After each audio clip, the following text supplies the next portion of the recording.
গাঁৱে গাঁৱে বিদ্ৰোহৰ জুই জ্বলিছে। চৰকাৰী আঁচনিক গেৰুৱাকৰণ কৰাৰ অভিযোগ উঠিছে। যোগ্যজনক বঞ্চিত কৰি অযোগ্যজনে পাইছে অৰুণোদয় আঁচনিৰ সুবিধা। যোগ্যজনে পোৱা নাই চৰকাৰী ঘৰ। ছবিয়ে কেতিয়াও মিছা কথা নকয়। প্ৰথমে আপোনাক এটা দৃশ্য দেখুৱাইছো, আপুনি দৃশ্যটো চাই লওক।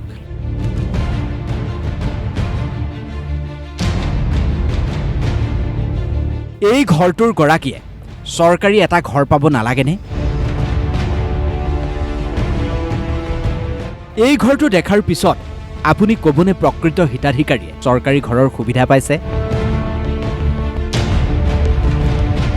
দৰঙৰ চিপাজাৰ সমষ্টিৰ অন্তৰ্গত মেটপাৰা গাঁৱৰ মণিকা দেৱী নামৰ মহিলাগৰাকীৰ কাহিনী ক'বলৈ ওলাইছোঁ। যিটো সময়ত বিকাশৰ অনিৰুদ্ধ যাত্ৰা হোৱা বুলি চৰকাৰে ঢাকঢোল কোবাইছে, সেই সময়তে এনেদৰে অৱহেলিত হৈ আহিছে এই পৰিয়ালটো। চৰকাৰী আঁচনিয়ে ঢুকি পোৱা নাই এই পৰিয়ালটোক। ঘৰটোৱেই তাৰ প্ৰমাণ। মোৰ নাম শ্ৰী মণিকা দেৱী। আমাৰ পৰিয়ালত 3জন। মুৰব্বীজনে হাজিৰা ঠিকা কৰি খুৱাই আছিলে। আজি 3 বছৰ ধৰি কিবা এটা দুৰ্ঘটনাগ্ৰস্ত হয়তো সহ্যগত অৱস্থাত এতিয়া। আৰু আমাৰ চৰকাৰী সুবিধা একো পোৱা নাই। থাকিবলৈ ঘৰটোৰো অৱস্থা একেবাৰে বেয়া। কিন্তু ঘৰৰ লিষ্টত নাম বোলে এইবাৰ ৰিজেক্ট লিষ্টতহে আহিল। বহুতে ঘৰ পাইছে। মই এতিয়া তাৰমানে মহায়ক অনুৰোধ কৰিছোঁ, মোক এটা থাকিবৰ কাৰণে ঘৰ দিয়ক। এই মহিলাসকললৈ মন কৰক। ৰূপহী ৰাজহ চক্ৰৰ অন্তৰ্গত এই বিধৱা মহিলাসকলে এনেদৰে প্ৰতিবাদ সাব্যস্ত কৰিছে।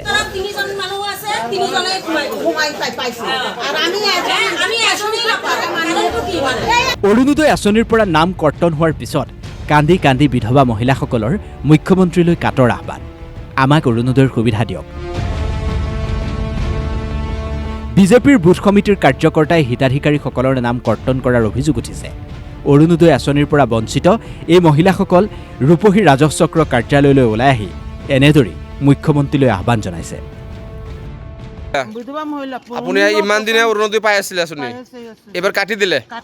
আপোনাৰ নাম? পেঞ্চনো কাটি দিছে, এতিয়া অৰুণোদয়ও কাটি দিলে। বিধৱা মানুহ আপুনি অৰুণোদয় পাইছিলে আগতে, এবাৰ পোৱা নাই। আগতে অৰুণোদয় পাইছিলে, এবাৰ কাটি দিছে নাম। আপোনাৰ নাম? আধা ঘণ্টা। আপোনাৰ নাম? আপুনি আগতে অৰুণোদয় পাইছিলে, আগতে অৰুণোদয় পাইছিলে, এবাৰ কাটি দিছে নাম। আপোনাৰ স্বামী নাই? আপোনাৰ নাম? আগতে অৰুণোদয় পাইছিলে, আপুনি বিধৱা নে? টকা নিদিলে প্ৰধানমন্ত্ৰী আৱাস যোজনাৰ গৃহৰ জৰীপ নকৰে জীৱিকা সখীয়ে।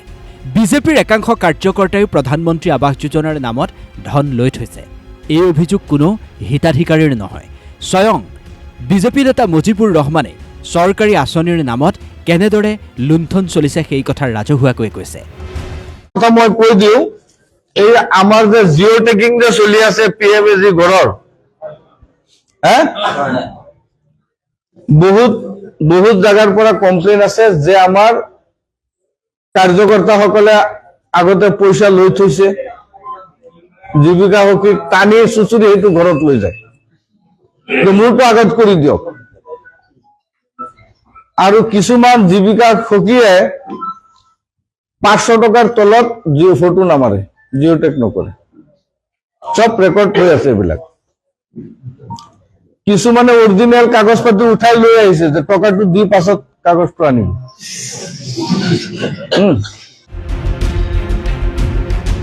এইবাৰ আপোনাক ক'বলৈ ওলাইছোঁ লাহৰীঘাট উন্নয়ন খণ্ডৰ জৰিবৰ গাঁও পঞ্চায়তৰ অন্তৰ্গত 8 নং ৱাৰ্ডৰ মতিলাল বিশ্বাসৰ পৰিয়ালৰ কাহিনী।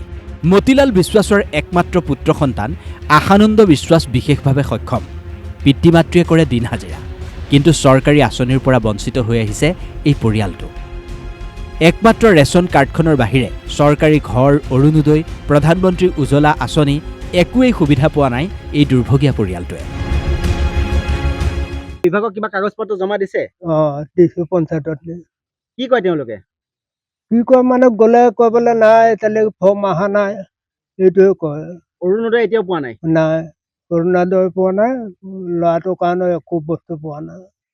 কি কয় 18 বছৰ নহ'লে নিদিম বুজিছা, এনেকৈ ক'লে হ'ব? ইমান টানি আছো। আপুনি অৰুণোদয় পাইছে? কেনেকৈ চলে আপোনালোকে, কেনেকৈ চলে? কামলা খেতি কেৱল যে চামগুৰি সমষ্টিতেই জিঅ' টেগৰ নামত লুণ্ঠন চলিছে তেনেকুৱা নহয়। লংকাৰ 1 নং খাগৰিজানত আৱাস যোজনাৰ ঘৰ দিয়াৰ নামত জিঅ' টেগ কৰিবলৈ ধন সংগ্ৰহৰ অভিযোগ উঠিছে। 1 নং খাগৰিজানৰ বিজেপিৰ বুথ সমিতিৰ সভাপতি জিয়া উদ্দিনৰ বিৰুদ্ধে এই অভিযোগ উত্থাপন হৈছে। জিঅ' টেগৰ নামত 1500 টকা পৰ্যন্ত জিয়া উদ্দিনে লোৱা বুলি অভিযোগ কৰিছে বিভিন্নজনে। আজি 2টা বজাত আহিছিল জীয়াই আৰু এই গোটৰ মাইকী মানুহৰ নাম নাজানো কি নাম। মই কৈছোঁ গৌৰৱ ফটোটো মাৰ, সি কৈছে জীয়াইয়ে যি ক'ব ইফালে যাম। জীয়াই কৈছে এইটো মাৰিব নালাগে বুঢ়া মাৰ, এই ইফালে যাব লাগিব দে, সিফালে গৈছে। মই কৈছোঁ জীয়াই এইটো মাৰি দিয়ে গৌৰ ফটো।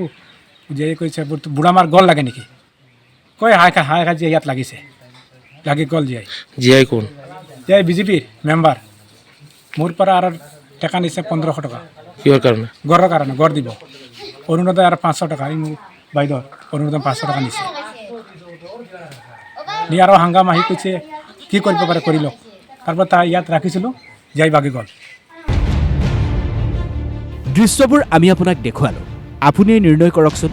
উন্নয়নৰ অনিৰুদ্ধ যাত্ৰা, উন্নয়নৰ অনিৰুদ্ধ যাত্ৰা কেনেকৈ হৈছে অসমত? আচলতে চৰকাৰে সুবিধাবোৰ দিলেও একাংশ বিজেপি পালি নেতাৰ উপদ্ৰৱত এতিয়া গাঁওখনত বঞ্চিত হ'বলগীয়া হৈছে প্ৰকৃত হিতাধিকাৰী। Bureau report, DY365।